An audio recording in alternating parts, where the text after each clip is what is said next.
And you can see lots of fancy shops, Armani, most of them are fashion shops, clothes shops, luggage shops. Is Louis Vuitton up here in front of us. And now you can already see the billboard for the Lido. Straight ahead. Lido means beach, because before it became a cabaret, it was a public swimming pool. Yeah, a long time ago. The original Lido and Moulin Rouge were owned by two brothers.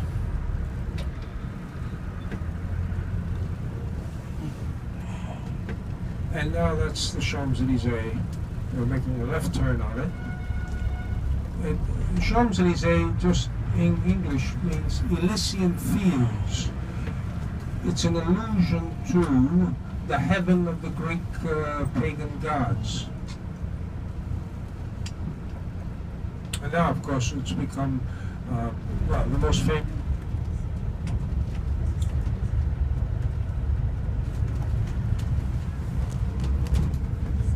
Oh, there's the Arc of Triumph. Now, you can see a lot of people up there. The only way over to the Arc of Triumph is underground. It sits on a large plaza with 12 avenues leading into it. So pedestrians have to cross over underground. Part of the metro system. You just walk underground. Now you have to pay to go to the top.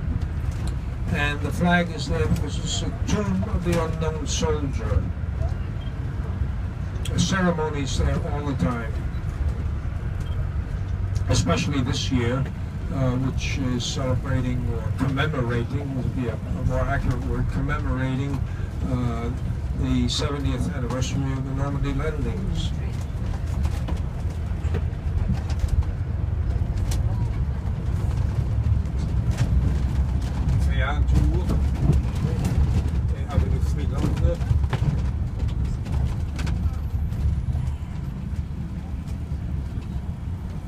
Yeah, the whole structure was, again, surprise, surprise, ordered to be built by Napoleon to serve a double purpose. One, obviously to commemorate his victories and all the friezes and the high statues around the arch make allusions to his victories. The names inscribed on the inside are names of battles and generals. And the secondary reason for building it was to act as a triumphal entry of the Austrian princess, who became his second wife, and the empress as well. Now, the engineers had trouble with the substructure. You can see the flame of the tomb of the unknown soldier now. Look to the left there by the flowers. And the whole thing wasn't finished until just shortly before Napoleon's body was brought back from St. Helena, 1840. Look to the right, down the continuation of Montmartre Avenue, and you'll see in the distance a large arch. It's big enough to hold this one underneath it comfortably. It's an office block. Yeah, that's the new office section. No, it's not so new anymore. It's 25 years already. But it's the office section for Paris, because you can't build those big buildings inside the city walls. They're out there. There's subway connections between Paris and that business center. It's called La Défense. Defense.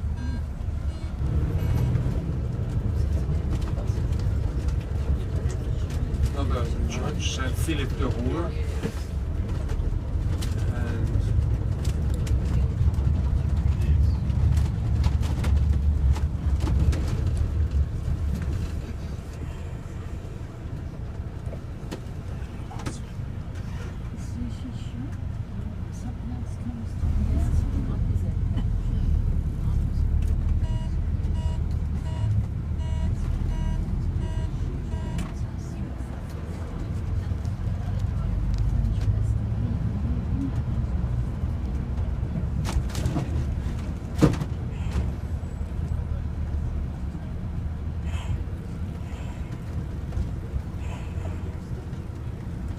Hotel Bristol.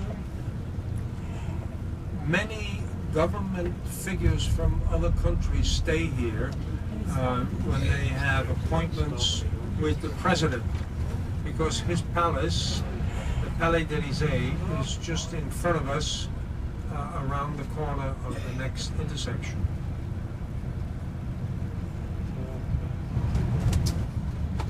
The Golden Gate to the left is the Ministry of the Interior, and here you'll find lots more police than elsewhere, because this the people with the white, the policemen with the white shirts, they are guarding the presidential palace.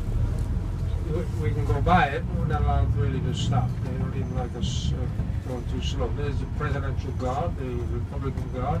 The guy in the white shirt is right at the entrance of the vehicles, just here. Right there. Something is digging up something. He's watching. He's watching. Now, You see his eyes here now. is the most exclusive central shopping area in Paris. Right here, there's even Sotheby's, the auction house. If you look on the right-hand side are just embassies and official buildings at this point, but on the left-hand side you see the fashion houses of all sorts of places.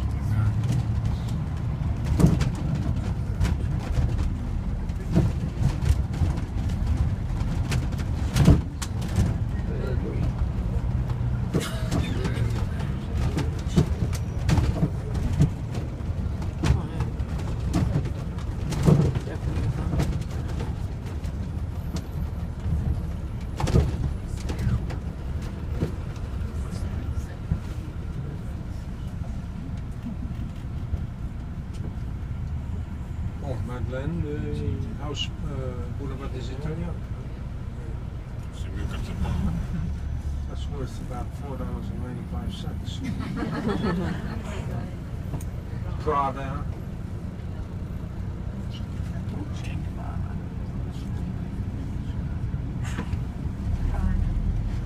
Making a left turn here.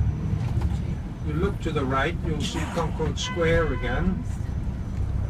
On the right, and Maxime's restaurant, once again, the red awning. There's the Madeleine Church. It looks very much like what the Parthenon in Greece looks like. That's because it was modeled after the Parthenon in Greece. Always flowers on the front steps. Different flowers according to the season, but always flowers.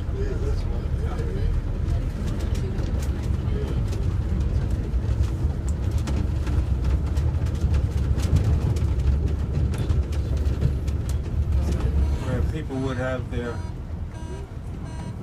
dinners at the long intermission of Wagnerian operas, when this was an opera house. Now it's a ballet theater. The intermission of ballets performances and not all enough for a proper dinner. Canary cat.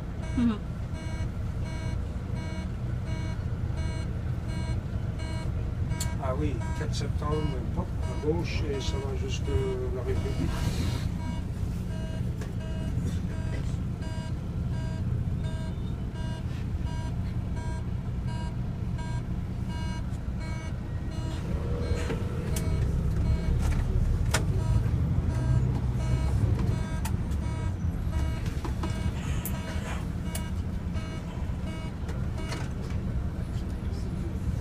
Stock Exchange, this street, which, like, seems to me like all stock exchanges in Europe look like Grecian temples, and this one does as well. Now, since electronic trading has taken over from the old system of yelling out your bids, the stock exchange is now no longer used as such. It's become sort of a half a museum. See at the moment. Be on the left-hand side.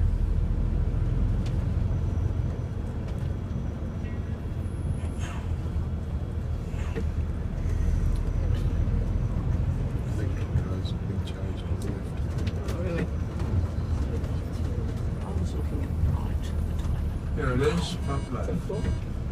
like all the stock exchanges that I can think of, in the 19th century.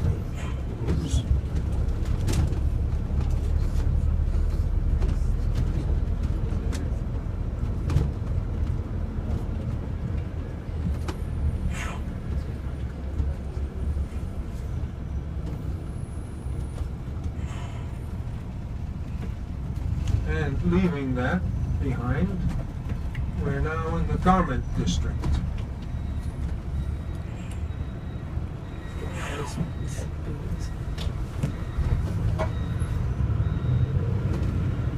And then shipped in pieces to the United States. And while the artist, a man by the name of Bartholdi, was a good sculptor, he was not an engineer, and he had to erect the statue and make sure that the whole thing wouldn't fall down.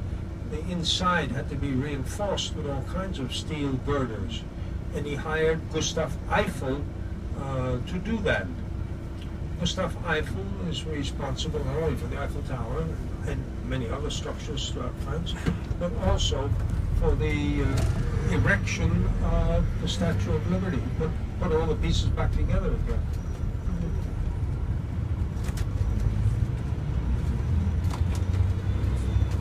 Now we're in the Marais district. This is, we're not far from the hotel. It's on the other side of the square of our hotel. In this district called the Temple district. There was a prison fortress here back in the days of the old regime, and Marie Antoinette and Louis XVI were imprisoned here for a while before they were moved to the conciergerie and eventually executed. But their son, their 10-year-old son, remained in the prison here and died of probably tuberculosis sometime later. Now, there was a myth going around that he was taken out and raised in Holland and all that. But about 20 years ago, they did DNA tests on some of the surviving members of the royal family and the people who claim to be descendants of the young son of Louis XVI. There's no relationship. Then they found a little coffin with bones in it, and it matched. So we know that the once future king of France really did die. And post office on the right. You don't need a post office to mail letters. There are little yellow letter boxes everywhere, and you can always get stamps from any tobacconist. Okay? Here's another bank, LCL, and that has also ATM machines on the left. CIC in front of us to the left, that's a bank. And there's Republic Square. Straight ahead. Supermarket type. There's the Yeah.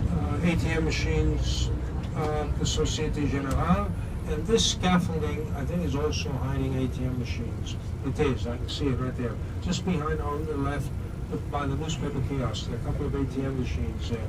We see the green sign. Peut-être un peu, c'est par là. So. Okay. Nous sommes ici sur le boulevard de Clichy, dans le quartier Pigalle, quartier célèbre pour la vente de ses charmes. Vous pouvez en effet voir de part et d'autre du train de nombreux sex shops et autres théâtres érotiques. We are on Clichy Boulevard in Pigalle area. This is the red district of Paris. You can see on every side of the train many sex shops and erotic theaters.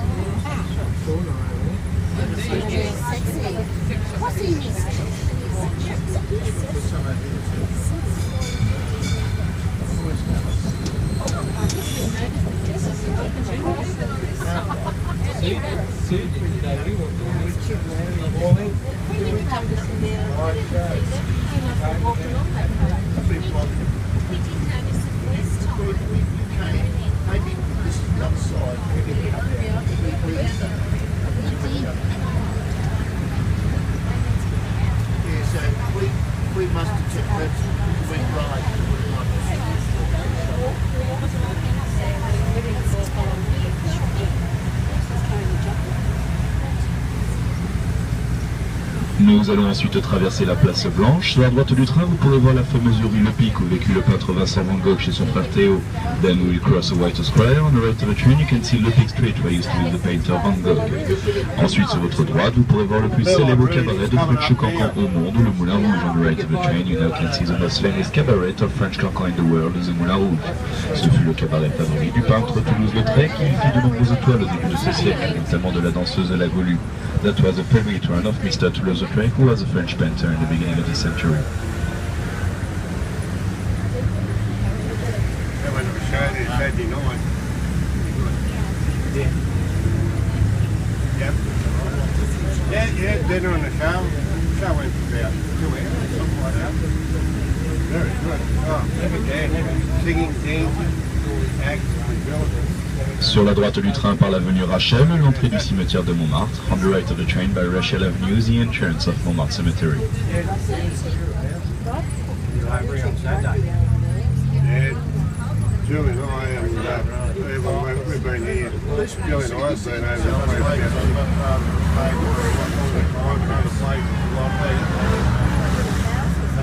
When you do a bus trip.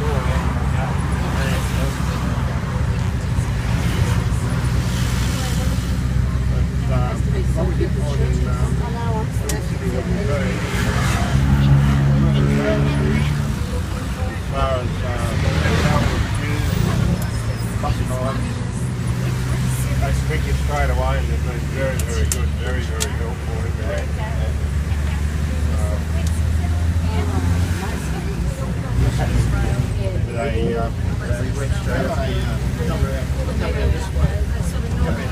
Sur la gauche du train, vous pouvez maintenant voir le tout Paris qui s'étale à vos pieds. On the left of the train, you now can see the old Paris. Vous pouvez voir Notre-Dame de Paris, le centre Georges Pompidou, l'église Saint-Vincent-de-Paul. Sur la droite du train, le Sacré-Cœur, avec ses deux statues vertes qui le surplombent à mi-hauteur. Ce sont à droite Jeanne d'Arc, dont l'épée est pointée vers le ciel, et à gauche Saint-Louis, dont l'épée est pointée vers le sol. On the left of the train, the Sacré-Cœur visits two green statues. They are on the right, Jeanne of Arc, who sword to the sky, and on the left, Saint Louis, who sword to the earth.